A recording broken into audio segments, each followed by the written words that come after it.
C10 Research and Education Foundation, which was founded actually 30 years ago to monitor and advocate for the safety of the Seabrook nuclear power plant. And the issues that she'll be discussing today, or among the issues, would be the concrete degradation issue that we've read about a lot in the newspaper, as well as the climate resiliency. So Natalie, thank you very much for being with us. Thank you, Joyce. I'm going to, let's see, I suppose you all know how to put things on speaker view up on that little grid on the top, if that works for folks to see. Or maybe if whoever the administrator can do that, if it's easier. I do have a quick video that I'd like to share, and I have some slides as a backup, but I wanted to thank you. I see a lot of familiar faces, and I think that if I'm correct, all of you live in Greater Newburyport or Amesbury, so that you are among the citizens within the 10-mile radius. Is that right? Great. Well, I think you're muted, Joyce. Are you muted, Joyce? Oh, okay. So yes, everybody is really close in, living really close in. Great. Newburyport or Amesbury. Well, I know that some of you are already familiar with C10. I think that what I'll do to begin is to show a 5-minute overview video. And it gives a little bit of background about us and our monitoring, but it also talks about our hallmark project for this year, which is to make our radiological monitoring network climate resilient. So I'm going to play that as an intro, and then we can get into more about the monitoring if there's questions. I know some of you are aware, if you read the paper, that Seabrook Station is facing some serious problems with its concrete degradation. We've got a lot more about that on our website at c-10.org. But I'm going to just quickly share my screen here. And if you can see my presentation there. Yep. So this is about, yes. Oops, now I need to figure out. So we'll talk about the monitoring network. This is on the roof of Newburyport City Hall, one of our newest stations in Newburyport. We used to have our office in downtown in the Merrimack Mill for many years, and now we're over at CI Works in Amesbury. I'm in the satellite office at my home in Salisbury, Mass, also less than 5 miles from Seabrook. But we'll talk about the climate resilient project, the alkali silica reaction, which is the name of the concrete degradation, highlight some resources for living near Seabrook because it is Emergency Preparedness Month, and then have some time for questions. And so I think what I'm going to do here is back to this other screen.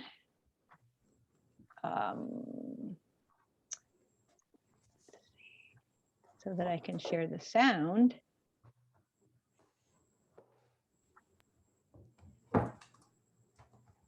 Okay. C10 Research and Education Foundation works to protect public health and the natural environment surrounding the Seabrook Station nuclear power plant. Since 1991, C10 has been monitoring airborne radiation in the communities within Seabrook's 10-mile emergency planning zone, thanks to public and private support. The Citizens Radiological Monitoring Network measures beta and gamma radiation, as well as wind speed and direction. The network tracks ongoing permitted releases and could help emergency responders to protect the public in the event of a nuclear accident. With climate change the clear and present danger that it is today, C10 must harden our network against storms and prolonged power and internet outages. To do this, we have partnered with Climate Resilient Internet to design a system that will use a certified resilient radio communications network powered by solar panels and batteries to ensure that our network is always on, particularly if extreme weather impacts our coastal region. This new system will relay data from our 18 monitoring sites to our central computing station in Amesbury, Massachusetts, and enable us to alert state officials when the network detects abnormally high readings. Introducing the newest tool for the Climate Resilience Toolkit. Meet Climate Resilient Internet. Internet before, during, and after catastrophic weather. Improving public safety and healthcare. and preventing billions in business disruption. Welcome to Climate Resilient Internet. First, let's understand the problem. The world was alerted by a groundbreaking report on internet vulnerability.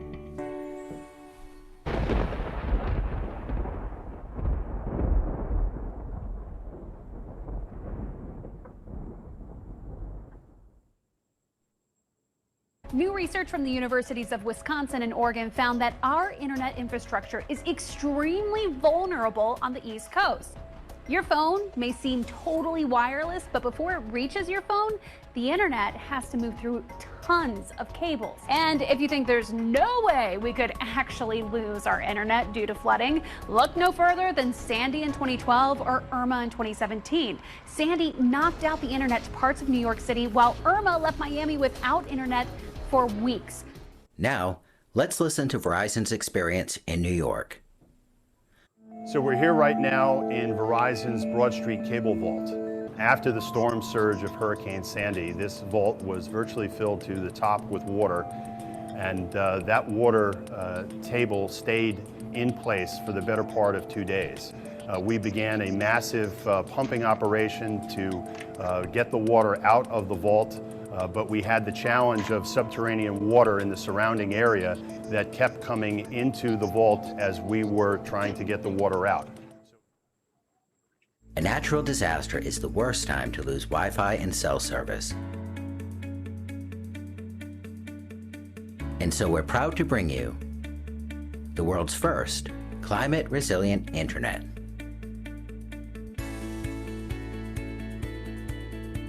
Here's our mission. We take internet traffic from coastal floodplains and airlift it to an internet data center out of harm's way. The solution is resilient to the extremes of climate change, including storm surge, nor'easters, hurricanes, flooding, blizzards, heat waves, grid outages, and naturally, sea level rise. Here's how it works. We use hurricane-rated wireless that's HIPAA certified, FCC licensed, and has massive capacity. And we back it up by a generator or microgrid that also supports computers, servers, and devices. And now we connect to an internet data center that's not in a floodplain.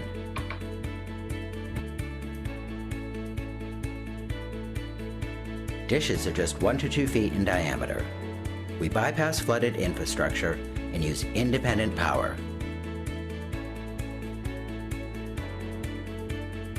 This has been a presentation of Climate Resilient Internet. Thank you for watching.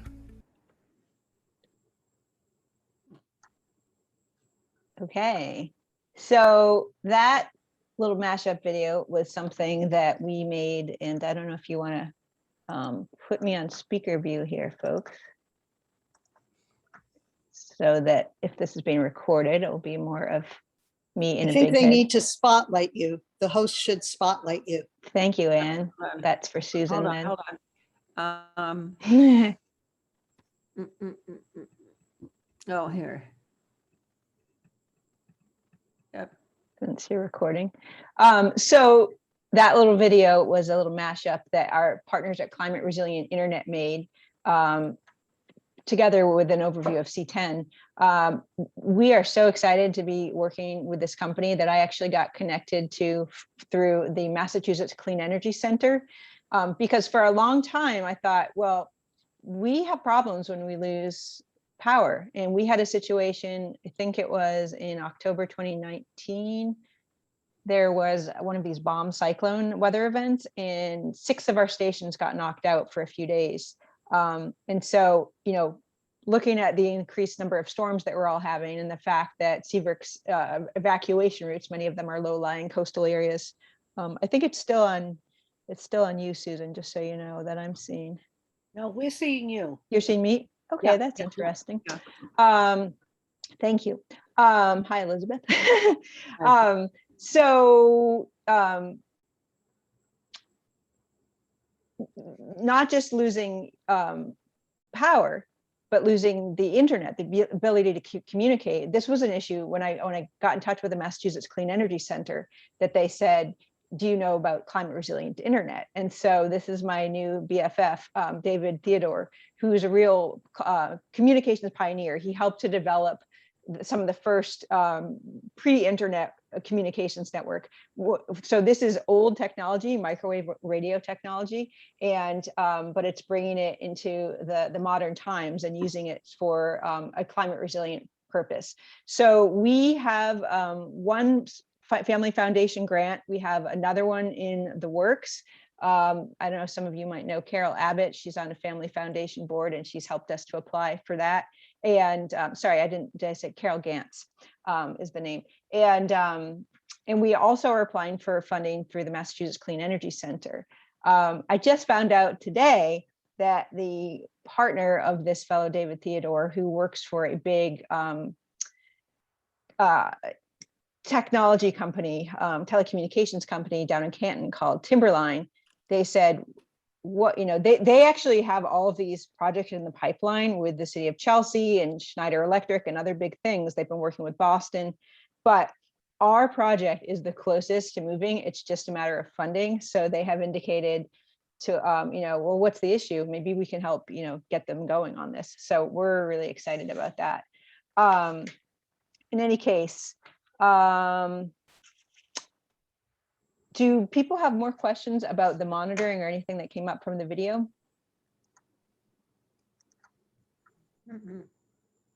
Okay, so really the monitoring is it's our bread and butter. As I said, we have been doing this since the days of floppy disk, when my predecessors who built the network were literally driving around to get disks and load the data.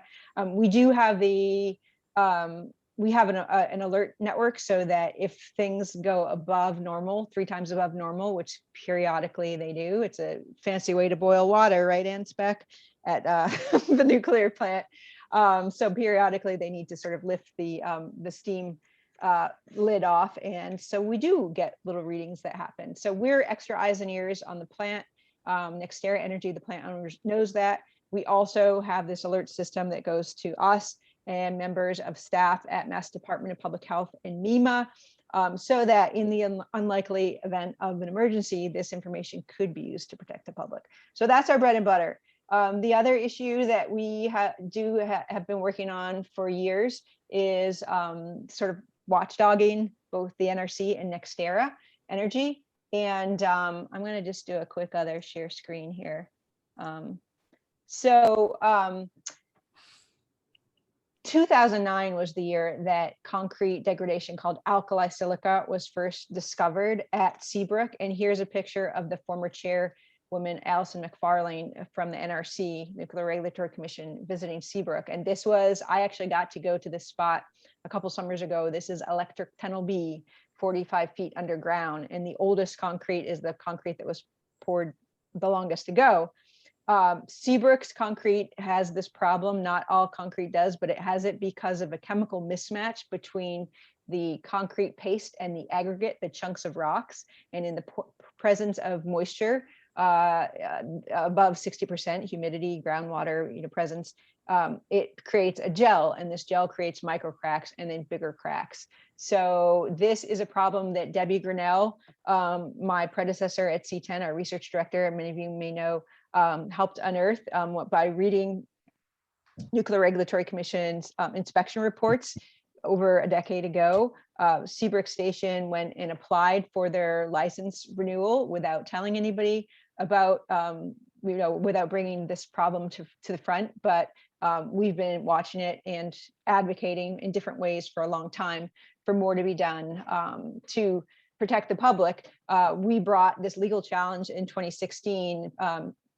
Soon after I arrived at C10, I thought, well, this is a little nonprofit and we do this monitoring and so forth. But I didn't know that we'd be getting into this major legal challenge. We had this fellow on the screen, Dr. Victor Sauma, who is really one of the world's leading experts in this concrete condition called alkali silica reaction, who had already been doing some associated work for the NRC and for other federal agencies, and he knew about us. So he had his staffer reach out to us, and I called our board and said, you guys, this is the real deal. And he wants to work with us. And because we were trying to find experts to represent us. We had no legal counsel. We were citizen activists trying to pour through all this technical stuff. And we had already sort of done a little bit of work with help from the Union of Concerned Scientists and a concrete scientist called Paul Brown, but he didn't have the structural expertise that Dr. Sauma did. So he insisted that it was his duty to work for a public institution to advocate for science in the public interest. And so he has worked with us pro bono all these years. On the screen, you already have had time to read a little bit of a timeline. But we did have this week-long public hearing at Newburyport City Hall in the September of 2019. We had a very big public comment period one evening where 75 members of the public came out to make their concerns known.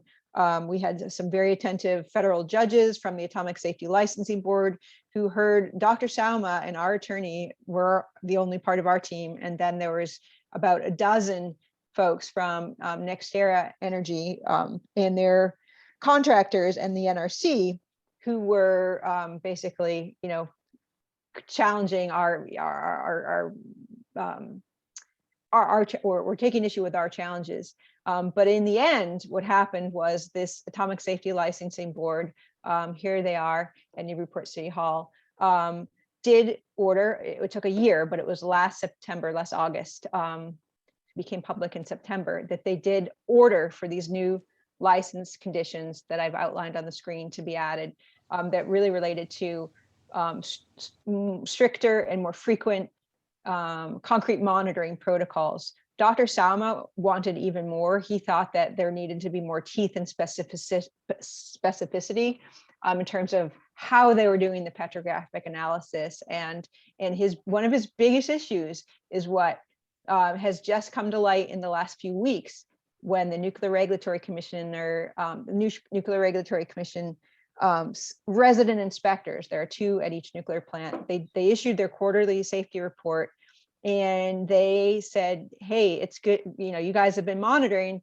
but you haven't shown the progression, that the curve that this condition may take. And that is what our Victor Sauma, our expert, was talking about for a long time. And the experts on NextEra and NRC said, well, we know where we are now, we don't really need to know. And he said, you need to have a margin of error to know where we are on this situation. So I'm going to stop sharing for a second. In any case, these conditions were ordered, and we said, how are we going to even know what's going on? We had the opportunity to have a Zoom meeting just like this with one of the commissioners from the Nuclear Regulatory Commission in August. That came about after there was a congressional oversight hearing about the NRC. And Congresswoman Annie Custer, who's from the 2nd District in New Hampshire, not the Seacoast area. So she wasn't frankly on my radar screen, but one of her staffers called and said she's on the Senate or the House Energy Committee, and she wants to get briefed on these issues. And so in any case, there I was watching this hearing, and Congresswoman Custer was questioning the 3 commissioners, including Commissioner Barron, about their Seabrook oversight and whether they were doing enough to have a handle on this program, this concrete program. And he said, well, it's interesting you asked, because I'm going to be visiting Seabrook in a few weeks, and I'll be reaching out to some of the groups up there before I go. And the next morning, his chief of staff called me, and we set up a meeting, which was really exciting and a great opportunity for us to present our concerns to him about the flaws in the monitoring protocol. We had Dr. Sauma, our expert, on the call, and he could really present in stark terms. Basically, he said, I'm not sure if it's safe. We don't know if it's safe because we don't know where we are on that curve, the progression of the concrete. So the next week, he went up to Seabrook. He was joined by some congressional aides. And one of our biggest issues was saying, okay, they give these quarterly reports, but unless they do something bad enough to get a citation, we're not going to know about it.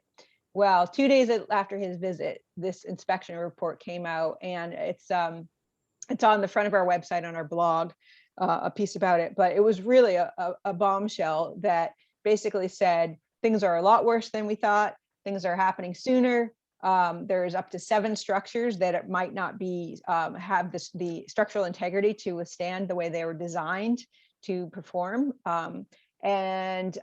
So they got some citations. NRC does not easily dole out demerits, but they did get a few of these color-coded citations, green being the least bad.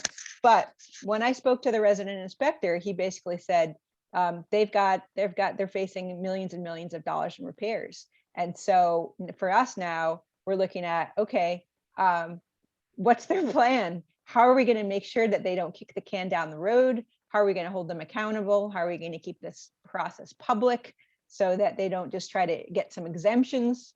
Because they're talking about, there's no cure for ASR.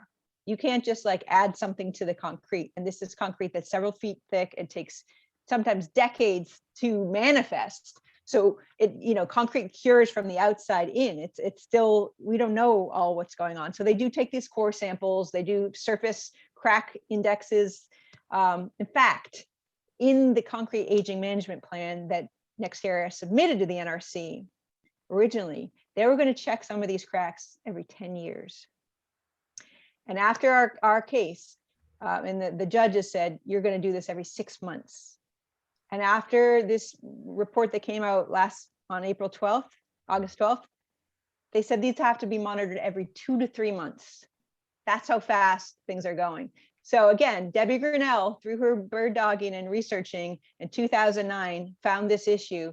We've been pushing to get the NRC to do more about it. There are no federal regulations at the NRC of how to test and monitor for ASR at nuclear plants. It's well known in bridges and dams. Apparently there's a part of Connecticut that a lot of the house foundations have this because of the mix of concrete they use. It's on railroad ties and Amtrak on the East Coast. But there's no cure. And because it's so new to the NRC, they kind of just let NextEra go to a lab in Texas, develop their own testing protocols, say, this is our plan. And the NRC in March 2019 said, okay, stamp. And yeah, by the way, sure, you can relicense, you get relicensed to 2050. Well, as the resident inspector told me a few weeks ago, just because they're licensed 2050 does not mean they're going to be operating until 2050. They're going to have some financial decisions to make. And we're going to be the ones shining a light on it to make sure that they do everything that they need to do to reinforce the plant, if it's even possible, or that we know, when is the time? Other plants, 2 plants, I think they were in Belgium and Canada, have closed partly due to ASR, but really it was economics. But why? Because it's just exponentially, it's crazy expensive to fix. Other nuclear plants around the country have shuttered because of big problems that were too expensive to fix. So this is something that I've been talking today with Senator Markey's office. I talked to David Lochbaum, who is our expert advisor from Chattanooga, Tennessee. He worked for 20 years in the nuclear industry.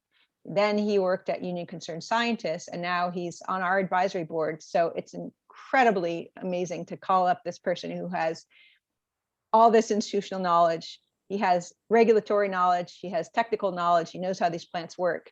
And so we're going to be calling for some special oversight soon. And you'll be reading more about that. But we're getting to an inflection point with Seabrook's concrete, and that is surprising, even for our board of directors who have been tirelessly working on this for over a decade. So I'm going to take my breath now and see if you have any questions about what's going on with the concrete, and then I have a couple other little items that we can talk about. So any questions or comments on what I've thrown at you? Wait, let me Thank you. Yeah.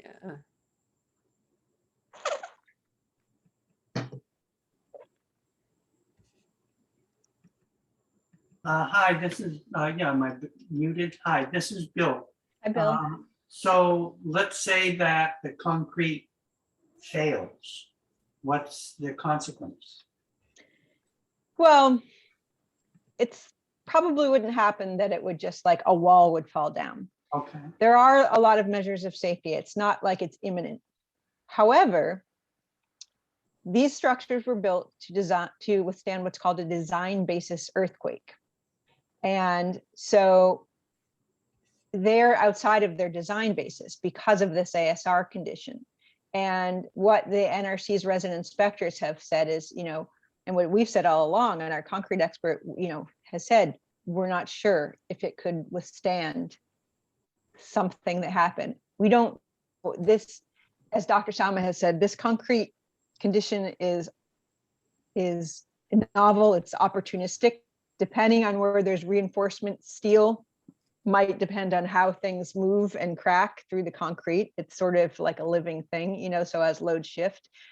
This resident inspector who came, I think within the last year, I think he joined on last summer, he, I think, was out at San Onofre in California, but he had done a stint at Seabrook. They cycle them through. They don't want them to stay more than 7 years because they don't want them to get too cozy. And I have a nice piece on my blog about this resident inspector, who Dave Lockbaum thinks very highly of. Dave Lockbaum had trained these inspectors for a period about how to be inspectors. He had a job as a teacher, and he thought he was an excellent student. So if you get a chance to look at our blog and this report, you'll see that he's through his leadership, I'm sure he was the lead author of this report, he's holding their feet to the fire. So yeah, I mean, obviously the concrete, when we're talking about the core reactor dome, there's multiple layers, there's at least 2 layers of concrete around the reactor with a pocket of air in between. There's also concrete around the spent fuel pool. There's, I only got to go into 2 buildings, but there's, the concrete is all over. When I was there, it had just rained, and you could see about 5 feet up the building, this spider pattern cracking that was pronounced. And that's just at the surface level. So what is underneath? Yes, they take core samples, but we don't know quite everywhere that it's reacting. So that's why we're trying to elevate this. Does it mean that it needs to shut tomorrow? Not necessarily, but it means that it needs extra scrutiny. Thankfully, it's getting that from the resident inspectors. I live here with my family. That gives me comfort knowing that they're watching this so closely. But frankly, if I were in at C10, I would feel better knowing that our group is also working on this, bringing the powers to be and the media attention that we are, so that they will not try to take the path of least resistance on this. Oops, somebody's phone. So I hope that answers a little bit, Bill. It does, yeah, thank you. Yeah, I mean, it is meant to contain radiation, so. Well, just to rephrase, it seems like what you're saying is it was designed and built to withstand some type of earthquake or major like seismic activity or whatever. But that was with the assumption that the concrete was, was stable. That was before ASR. That's why they're outside of their design basis, and they've been outside. Yeah, so it will be okay with them monitoring as long as normal conditions are occurring, but outside of normal conditions, it's a question mark. It is a question mark. I mean, it's hard to think about, it may be very unlikely, but accidents have happened in the world, do I feel like I need to move tomorrow? No. Do I know that there's a very strong safety culture at Nextera, and that is comforting? Yes. And the NRC staff is there, and they're doing their hard work. Yes, that's good. But we're an extra layer as well, because if something happened, I know some of you might have seen in the news, there's been some small tremors in Peabody. And centuries ago, there have been some earthquakes here. We're not on a major fault line, but it's not impossible. There have been earthquakes that have been felt from Cape Ann to Boston, I think in the 1600s or something. Lois, you might know more about that. 1620, I don't know. But in any case, it's, we live in a world where we have lots of things to think about, and we also need to think about what it means to live near an aging nuclear plant. And so if you have more questions, I'll answer those, or else I'll get you to our resources. Maria, sure. Hi, Natalie. Any additional worries after the collapse of the building in Florida that was also made of concrete and steel and was close to a coastal area? Because that scared me thinking about. You know, it's interesting. I think I managed to get away to see my in-laws that weekend when the news was really breaking, and my phone was lighting up with board members and friends saying, could this have been ASR? So you will see a blog on our website on the front page, go scroll to the bottom. And because certainly I did want to know, could it have been alkali silica reaction or a similar concrete degradation that played into this problem? Was it the coastal area, the salt and humidity? Was it, you know, the sinking ground? Was it shoddy construction, not enough maintenance? You know, it seemed like it could be a combination of those. But to me, the lesson that I took and that I wanted to emphasize is that in my blog, the role of good sound regulation to protect the public, a good oversight, and also the importance of citizen engagement.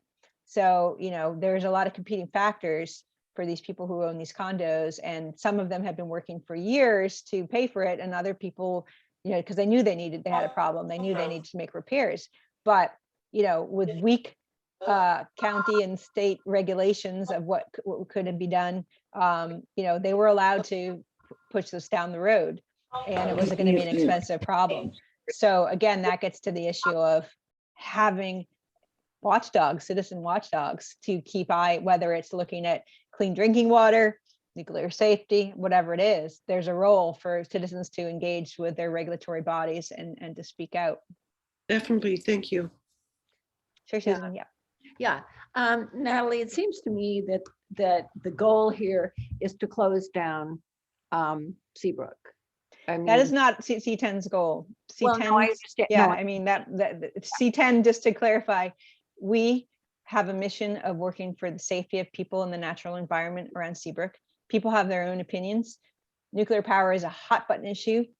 Some people feel, how could we have this, especially with climate change, will be at risk. And other people say, we've got to have nuclear because it is non-emitting. And we've, you know, so the other thing is C10, as I may have been heard earlier, we have survived a lot of these years on the monitoring program. And in Massachusetts, that is state funded. So I am very clear that our group, you know, our position is a pro-safety one. So no, I understand about C10. I'm sort of looking at the bigger picture. At what point do they know that it's time to shut it down? I mean, that's the question. That's what we're pushing for. That's what we're pushing for, transparency.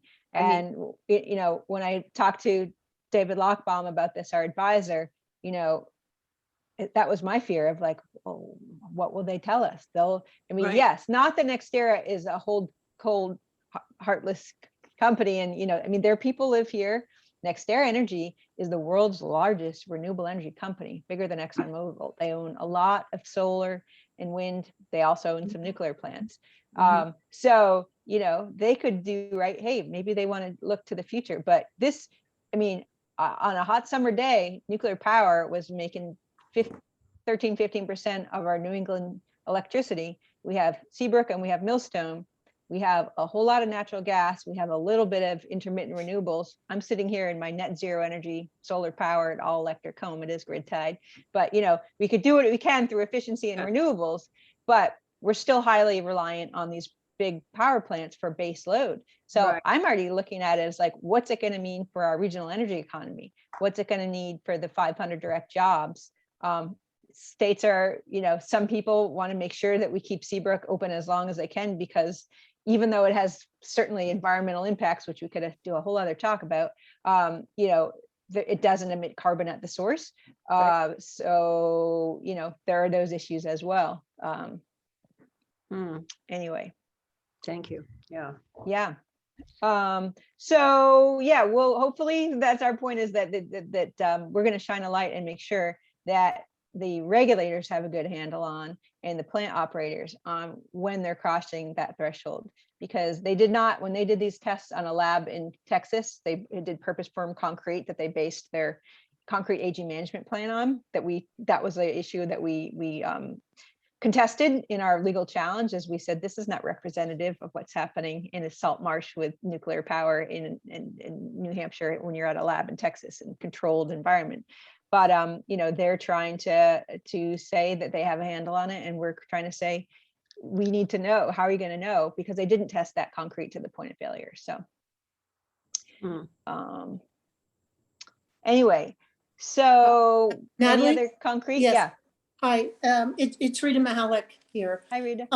Hi. I wanted to commend you and C10 for your efforts to elevate this dire deterioration at our nuclear plant to the public.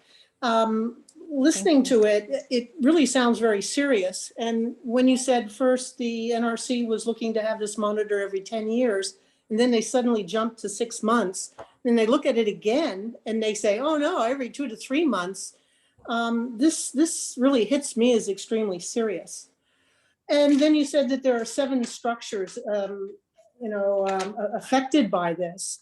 And we know all the that structures at Seabrook, but in reading the report, it seemed like some of the samples they took at 7 different structures were outside of the design basis. So they are looking at big investments to remediate if they go that route. So there are remediation plans.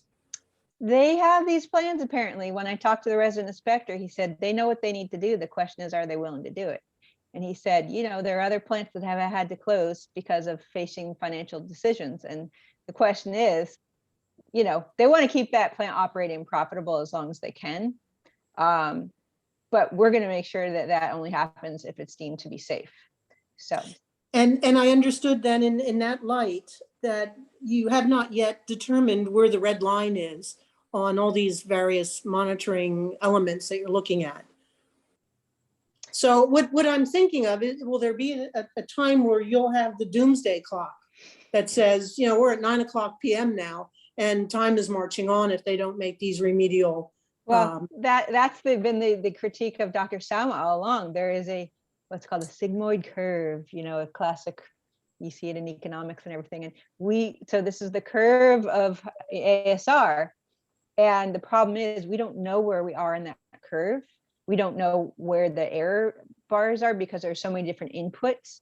So, NextAir will say, oh, we have a handle on it. And there's a lot of this is proprietary. And for us as interveners in this case, we had to sign oaths of silence and all this stuff to see, it's usually a few numbers of like, well, where are we? But I will say that, NextEra, in my reading of even the public side of the documents, when they trended out the progression, it wasn't going to get them to 2050.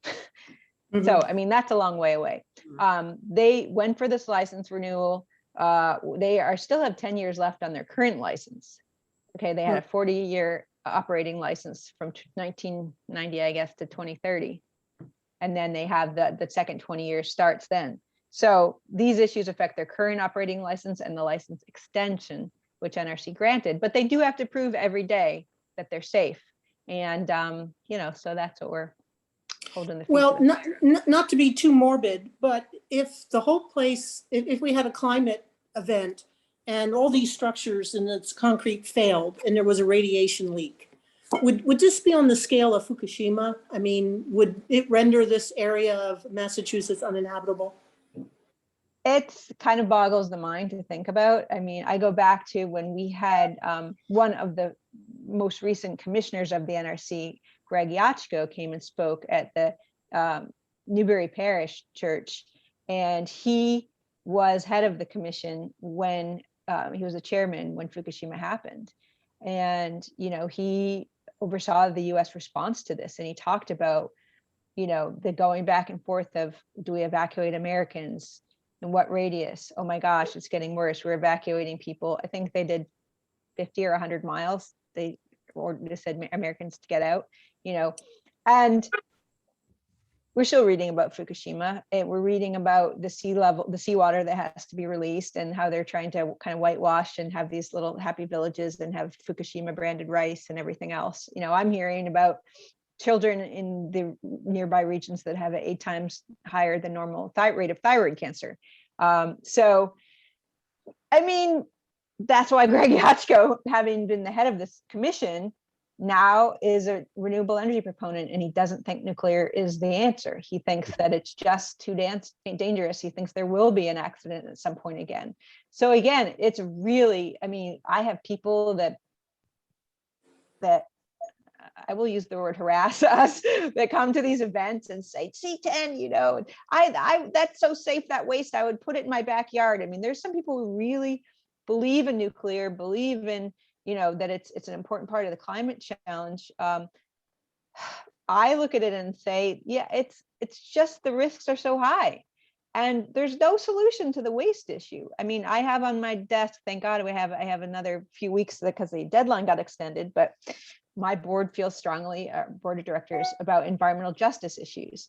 And the fact is that all the high level nuclear waste generated at the plants around the country, and I think there's like 96 now operating, sits right at those plants.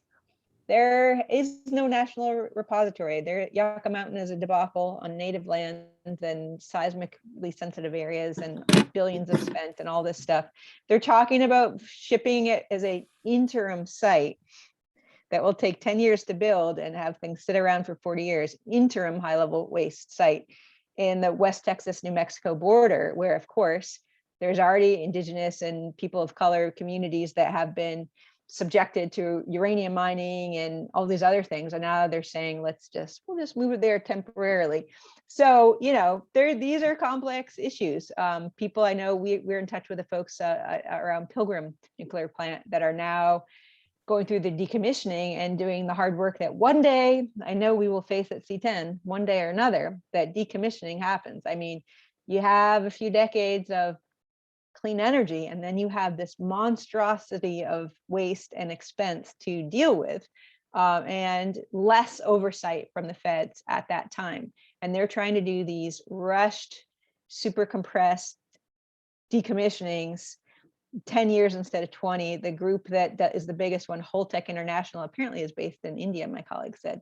But, they have these funds that have been paid into by ratepayers, I guess, to pay for decommissioning, and they're underfunded. And, the companies that come in and want to buy the plants from the owners and say, well, we'll decommission at the cheapest rate and somehow find a way to make a huge profit. Where does safety end up in the equation? At Pilgrim, they have had to move some of the casks up to higher ground because, they're right on the coast, and, sea level and all that is a concern.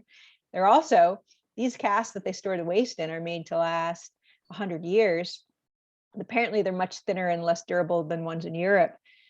Some of this nuclear waste is going to be deadly for 20,000 years or plus. So how are we going to tell future generations? How are we going to label this stuff so that it's so that it doesn't just totally destroy the environment and make everybody sick? I mean, it's boggling, honestly.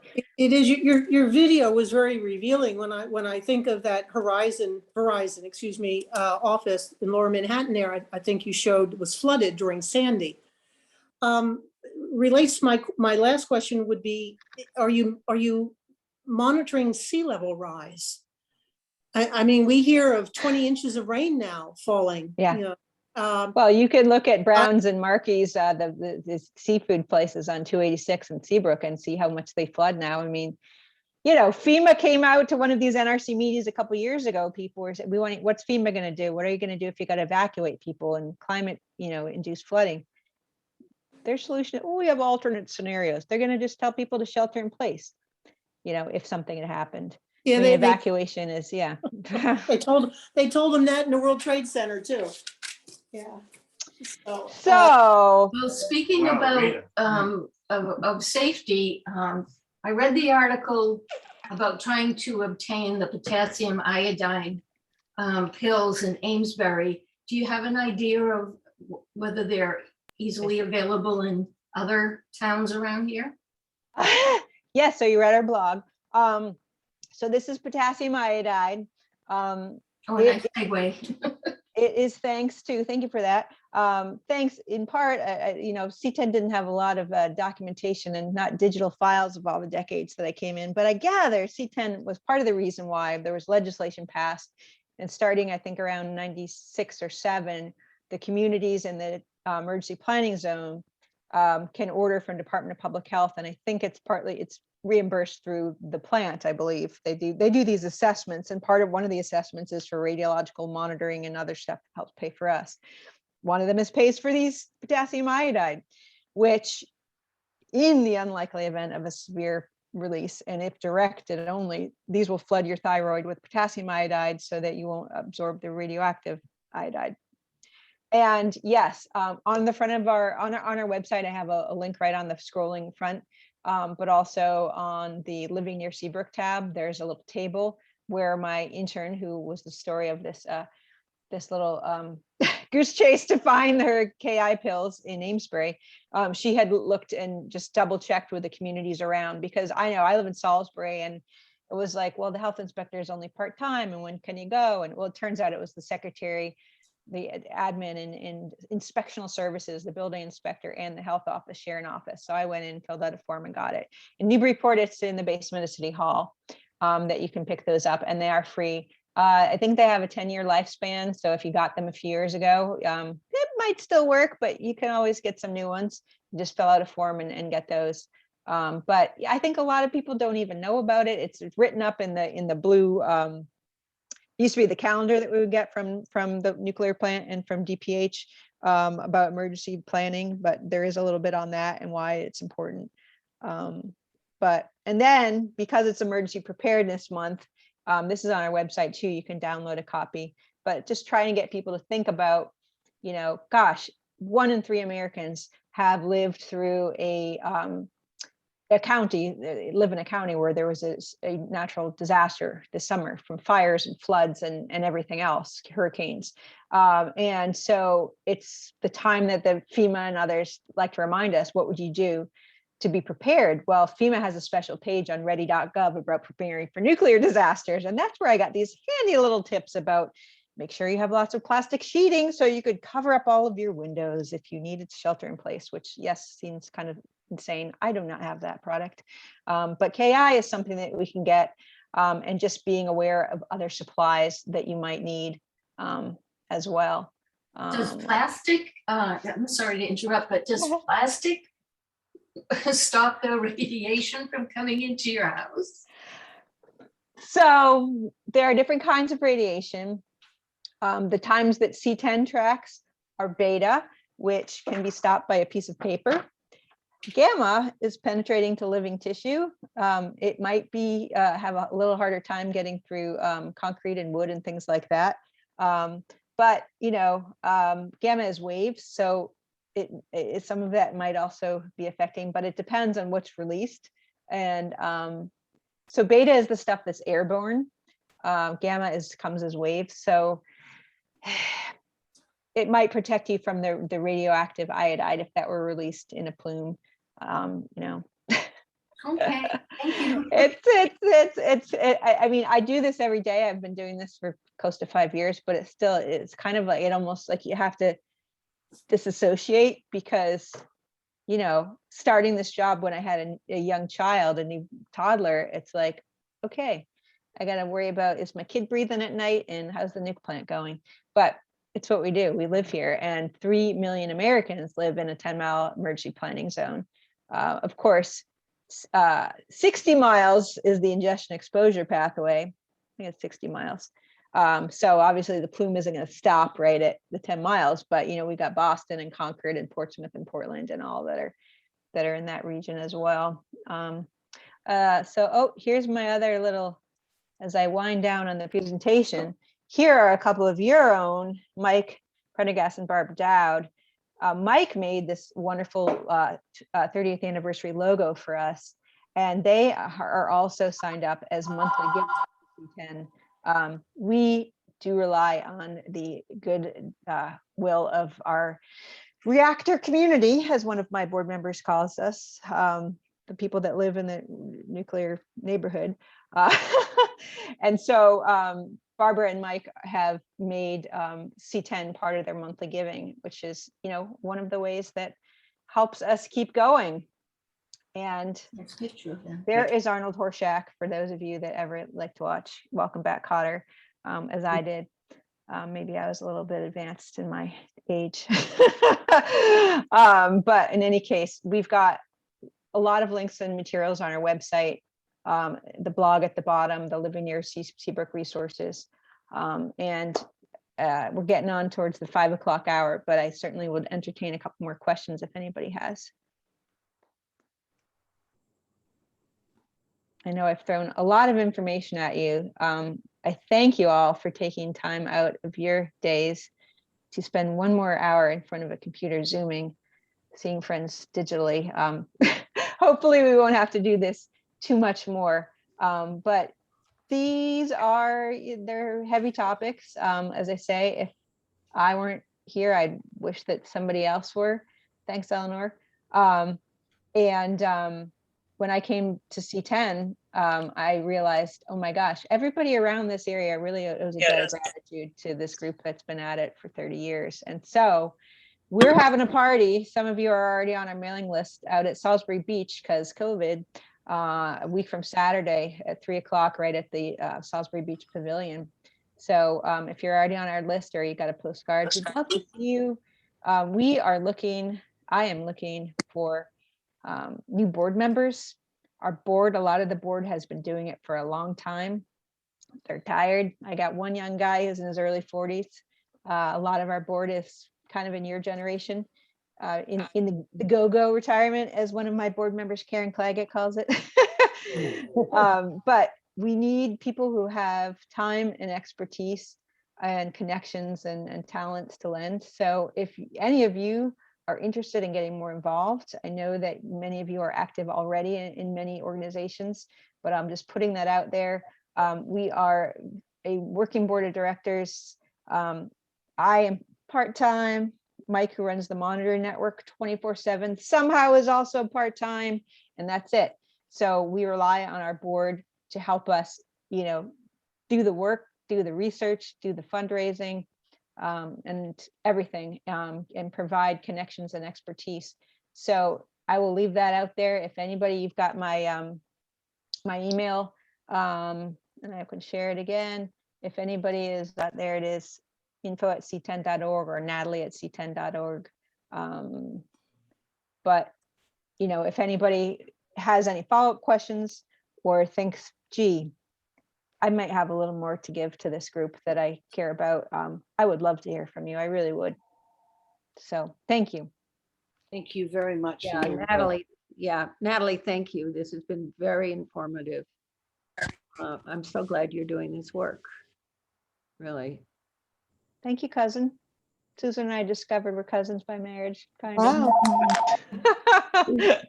So Natalie, quick question. Natalie, So your father or mother is siblings with Brad? How does it work? My dad is David Hildt, and his Irish twin Brad out in Essex is Okay. married to Beth Alling, who was the first president of C10 and is Susan's cousin. How about My that? cousin. Yeah, yeah. Funny. Good choice for me to have you. Discovered that. We just discovered it. I see some chats. I don't know if they're just questions or thank you, Bill and Donna, thank you, Rita, thank you, Eleanor. Natalie, thank you, and thank you to C10. And I hadn't thought about being a monthly donor, and that's a great way to do it. That is it. We I have will these. change over to that. Well, that is keep me honest. This is wonderful. This is Mike made this one too. Here they are, a little why they do it. When we moved to Newburyport in 1974, the thought of living a nuclear power plant in the backyard was just dawning on local minds, and here we are, all these years later. And I remember that. Thank you so much. I really appreciate the opportunity of the village, and I thank Paul, I guess, was the one who made the donation, but thank you to the village for becoming members. I'm going to add you to our allies page, if you don't mind. It's set up for business allies, but I don't even have organizational donors yet. So I'm going to list you out on that. And that means a lot to have your support. So thank you. You're Thank welcome. you. Thank you. for Thank your you work. very much, Natalie. And thanks everybody for coming. My iPad blipped out a couple of times, so I hope that didn't happen to anybody else. So I may need to watch some of it on the recording, but I hope you will hear from some villagers. Yeah, that's great. Well, this is my Great. third time visiting, and I really appreciate, and thank you for all the great work that you do to connect and educate and inform and make our community better. So appreciate it. You're welcome. Have a great night. Bye. you. Bye. Bye-bye. Okay. Thank you, Natalie. Thanks. Have a great night. Thanks, too. Sophie. Thank you, Bye. everybody. Bye. Here we go. Thank you again, ladies. Hope that Okay. went okay. Bye. Yes, it did. It's always It kind of did. hard when Thank you're you, doing Susan, for hosting. PowerPoints and all that stuff, but someday we'll be in person again. It worked fine, though. Really, it worked fine. Good. Yeah. All right. Bye. Thank you so much. Bye-bye. Okay. Turn it- Bye-bye, y'all.